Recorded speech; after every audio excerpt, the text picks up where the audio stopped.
Okay, let's unpack this.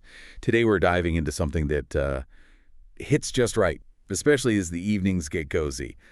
Finding the perfect red wine pairings for simple, comforting dinner ideas. Absolutely. Yeah, we've been exploring some really insightful material, Mm, specifically drawing from an article on Wineful Living by Mia Gibson. It's a great source for connecting those easy to make, comforting meals with a fantastic glass of red wine. yeah, definitely. And our mission in this deep dive is really to pull out the most useful nuggets of knowledge from this source. Right. You know, the surprising facts, the simple principles, the practical tips, all to help you feel confident pairing a red wine with your next cozy meal. Yeah. We're aiming to make simple moments feel a little more special, not get bogged down in like stuffy wine rules. That's the key, isn't it? The core idea presented is that red wine and dinner really are like best friends. They just elevate each other. I like that. And contrary to what some might think, finding the right red wine pairing doesn't require some fancy, complicated meal. In fact, the most comforting, straightforward dishes often make for the most delightful pairings. I love that framing comfort food and red wine as best friends. That makes it feel so much more accessible. Totally. So, okay, let's get into some of the specific pairings this source highlights, starting with a true global favorite, spaghetti bolognese. Ah, you can't go wrong there. The source points towards medium-bodied Italian reds here, like Chianti or even a smooth Merlot. Right, and the explanation why is really illuminating, I thought. Think about that rich, tangy tomato sauce in bolognese. Hmm. Wines like Chianti have this bright acidity that acts like a natural palate cleanser. It just cuts through the richness of the sauce and balances that acidity. Exactly. It highlights a fundamental principle, doesn't it? Matching the acidity in your food with acidity in your wine, it just creates harmony. And a wine like Merlot, while maybe less acidic than Chianti, brings a certain smoothness and fruit character that beautifully complements the meat component of the sauce. And the source also offered a lovely tip for bolognese. Simmer the sauce low and slow, maybe adding a splash of the same red wine you plan to drink while it cooks. Oh, yeah. It kind of weaves that wine character right into the dish. Such a simple step, but it makes a big difference in the final pairing. Okay, moving from Italian comfort to something a bit more carnivorous. Okay, How about ribeye steak with garlic butter? now we're talking. For this, the source is pretty clear. Yeah. You need a bold red Cabernet Sauvignon or Syrah are the top suggestions. And this is where some fascinating food science comes into play. These big, bold red wines, they're high in tannins. When you pair them with a rich, fatty protein like ribeye, Uh-huh. the tannins in the wine actually bind to the proteins in the meat. Right. And the magic is that this interaction softens the texture of the tannins in the wine, Yeah. making it feel smoother. Yeah. And it helps enhance and cleanse your palate from the richness of the steak. Mm. So each bite and sip is, more enjoyable. It's like a chemical dance that really makes the pairing work. It really is. And the source adds a fantastic practical tip here, too. Mhm. Marinate the steak in red wine, crush garlic and herbs for a while before cooking. Oh, nice. It not only tenderizes the meat slightly, but it builds a direct flavor bridge to the wine you'll be drinking. Okay, that makes sense. So from steak to a simpler pleasure, margarita pizza. Right. This one might feel a little unexpected, maybe, but the source suggests a light, fruity Pinot Noir. Pinot Noir Yeah. with pizza. That's intriguing, but the explanation is clear. The beauty of a simple margarita is its fresh ingredients, right? Yeah. Bright tomato, creamy mozzarella, fragrant basil. Yeah. A heavy tannic red would probably just crush those delicate flavors. Correct. A lighter red like Pinot Noir with its bright cherry notes and subtle earthy undertones, it complements those fresh flavors without overwhelming them. Okay. Its acidity works well with the tomato, similar to our bolognese principle, actually. Yeah. But its lighter body is the key here. It makes sense matching the weight of the wine to the weight of the food. The source notes this works whether you're doing homemade or even store-bought crust. Mm-hmm. And a great tip they mentioned, add a drizzle of chili oil or red pepper flakes. Oh, interesting. Yeah, the slight heat can apparently amplify the fruit notes in the Pinot Noir. That's a clever touch. Okay, next up, let's talk about taking childhood comfort food to, a grown-up level. Grilled cheese and tomato soup. Oh, this is fun. Uh-huh. The source suggests a fruity Grenache, or, surprisingly, a bubbly Lambrusco. It seems counterintuitive, maybe, but again, it comes back to fundamental principles. That tangy tomato soup needs acidity to balance it, Right. which the Grenache Lambrusco provides. And the wine's fruitiness contrasts beautifully with the rich melted cheese. It really does elevate that simple classic, doesn't it? Bet. The source recommends upgrading your ingredients, maybe sourdough bread, a blend of cheeses, perhaps a touch of cream in your soup to give the wine more to play with. Simple upgrades, but sounds like a major impact on the pairing experience. Absolutely. Now, for something with a lovely earthy elegance, mushroom risotto.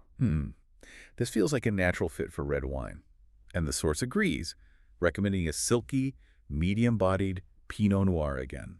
And the connection is almost poetic, really.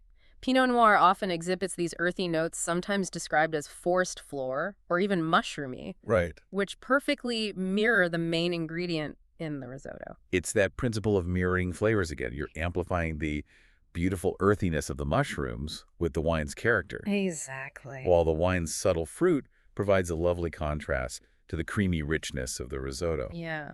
The source even suggests adding a splash of the same Pinot Noir to the risotto while you're stirring it. To deepen the flavor connection, yeah. Mm-hmm. And for the most depth, they say use a fix of mushrooms, maybe including rehydrated dried porcini, and using that flavorful soaking liquid in your stock. Good tip. Makes a world of difference for the pairing. Speaking of mirroring flavors, roast chicken with herbs. Right.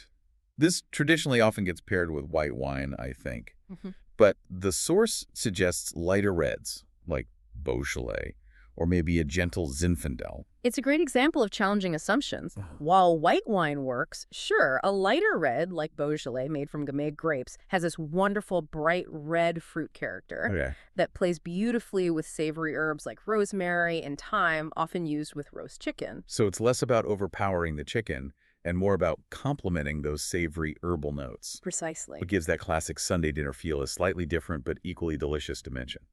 The source's simple tip: tuck herbs and lemon slices under the chicken skin before roasting for maximum flavor infusion. Yeah, a little trick that ensures the herbs really shine for the wine to connect with. Okay, let's switch gears to casual but bold cheeseburger with caramelized onions. Ah, the glorious burger. You definitely need a red that can handle all that flavor. The source points to bold, fruit-forward reds like Malbec or Shiraz. Exactly. These wines have the body and the intense fruit profile to stand up to charred beef, rich cheese, and those sweet, sticky onions. Malbec often has dark fruit and a touch of spice, while Shiraz can bring jammy fruit and peppery notes, both just great partners for a burger. And the beauty of a burger is how customizable it is for pairing, right? The source suggests adding something like blue cheese, Oh, yeah. whose funkiness creates an interesting contrast that works surprisingly well with the fruitiness of a Malbec or Shiraz. Huh. And those caramelized onions are key. The source emphasizes cooking them really slowly until they are deeply colored and sweet. Right. This slow cooking creates a flavor bridge, linking the savory beef and cheese to the sweet, fruity notes in the Malbec or Shiraz. It's a simple ingredient, but it's elevated to a crucial pairing element. Okay, moving on to a pairing that feels almost like destiny. Yeah. Lamb chops with rosemary and garlic. Oh, yeah. If red wine has a soulmate in the meat world, lamb is a strong contender. The source calls this red wine's perfect partner, suggesting structured, complex reds like a classic Bordeaux blend, Cabernet Sauvignon, Merlot, that sort of thing. The classic for a reason. The structure and tannins of these wines perfectly complement the richness of the lamb. Plus, those beautiful dark fruit notes often found in Bordeaux blends harmonize with the savory character of the lamb, while herbs like rosemary often have aromatic compounds that echo notes sometimes found in these wines. It's a beautiful synergy. Marinating the lamb chops in olive oil, garlic, and rosemary beforehand, as the source suggests, only enhances that connection. Good point. And what's great is that while it feels like an elegant meal, lamb chops cook surprisingly fast, don't they? Makes this a weeknight possibility. True. Now, for something that feels a bit more adventurous, perhaps, but absolutely works according to the source: tacos with spicy ground beef or chorizo. Right, this might surprise you, but the source recommends juicy, fruit-forward reds here, like Zinfandel or Garnacha, which is Grenache. Spicy tacos and red wine. Okay, unpack that for me. Why do these wines work with heat?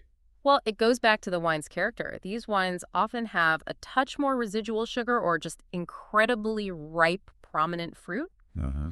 That perceived sweetness and bold fruit act like a counterbalance to the heat and spice in the tacos. Ah, so the fruitiness sort of tames the fire a bit while still complementing the savory meat. Yeah. That's kind of the opposite of the tannin protein thing, relying on contrast rather than binding. For Oh, sure. exactly.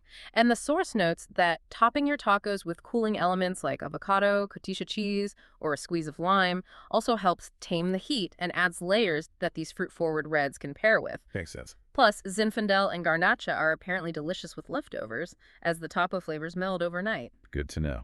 And finally, rounding out the list with another Italian classic, eggplant parmesan. Yes.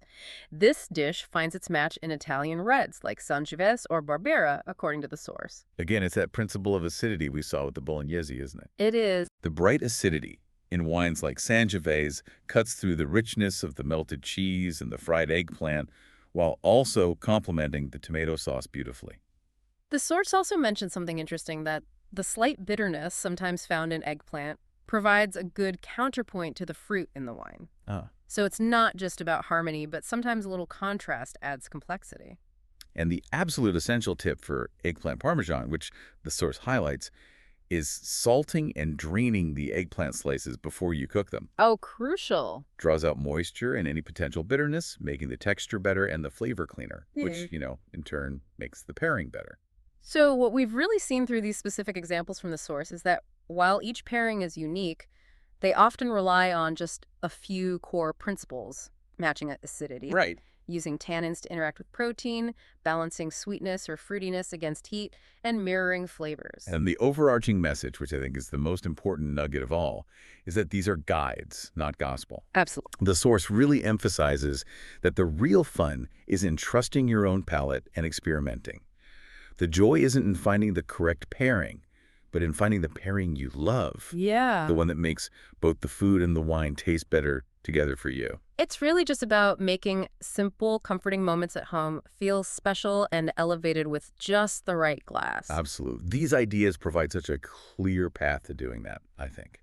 So as you finish this deep dive, here's maybe a provocative thought to carry with you.